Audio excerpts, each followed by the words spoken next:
केंद्र की नरेंद्र मोदी सरकार वक्फ बोर्ड के अधिकारों को कम करने का प्लान बना रही है, जिसके बाद किसी जमीन को अपनी संपत्ति यानी वक्फ की संपत्ति बताने वाली पावर पर रोक लगेगी।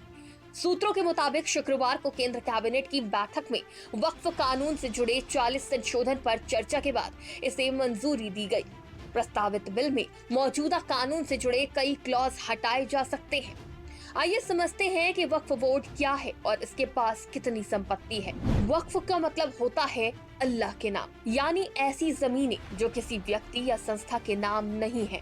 जब कोई व्यक्ति अल्लाह या इस्लाम के नाम कोई संपत्ति या पैसा दान देता है तो उसकी देखरेख वक्फ बोर्ड करता है।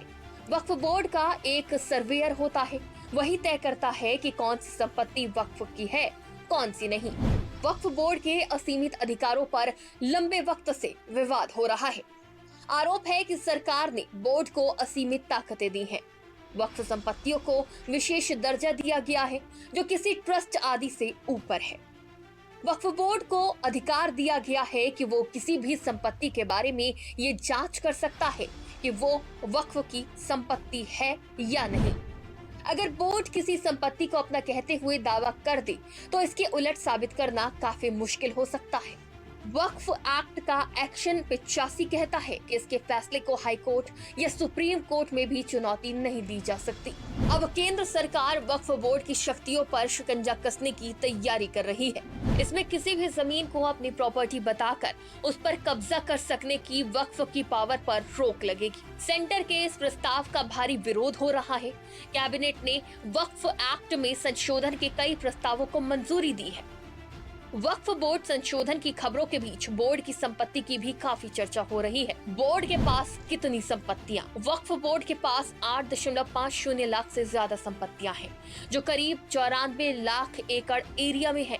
वक्फ बोर्ड की इस जमीन में 8,72,321 अचल संपत्तियां हैं और 16,713 चल संपत्तियां। वक्फ बोर्ड के पास कई राज्यों की कुल जमीन से भी ज्यादा जमीन है। दिल्ली का कुल क्षेत्रफल 1,484 स्क्वायर किलोमीटर है, यानी करीब 3,68,000 एकड़। दिल्ली के कुल क्षेत्रफल से भी कई गुना ज्यादा जमीन वक्फ बोर्ड के पास है। संशोधन के जरिए वक्फ बोर्ड की संपत्ति को सीमित किया जाएगा। साथ ही बोर्ड के स्ट्रक्चर में भी बदलाव किया जा सकता है और इसमें ज्यादा महिलाओं की भागीदारी सुनिश्चित की जा सकती है। कैसे मिलती है संपत्ति? वक्फ बोर्ड वक्फ संपत्तियों का प्रबंधन करता है। वक्फ मुस्लिम समुदाय द्वारा दान दी गई संपत्ति होती है। वक्फ संपत्ति और इस संपत्ति से हुए मुनाफे का प्रबंधन राज्य के वक्फ बोर्ड करते हैं। इसे लेकर लंबे वक्त से विवाद चल रहा है। सबसे ज्यादा विवादित मामले वक्फ बोर्ड जहां भी कब्रिस्तान की घेराबंदी करता है, अक्सर उसके आसपास की जमीन को भी अपनी संपत्ति करार दे देता है। कानून ये जरूर कहता है कि प्राइवेट प्रॉपर्टी पर वक्फ अपना दावा नहीं कर सकता, लेकिन ये तय होना मुश्किल रहता है कि कोई संपत्ति निजी है। जमीन के पक्के कागज ना होने पर दूसरी पार्टी की प्रॉपर्टी चली जाती है, जबकि वक्फ को अपनी बात साबित करने के लिए कोई कागज नहीं देना होता है।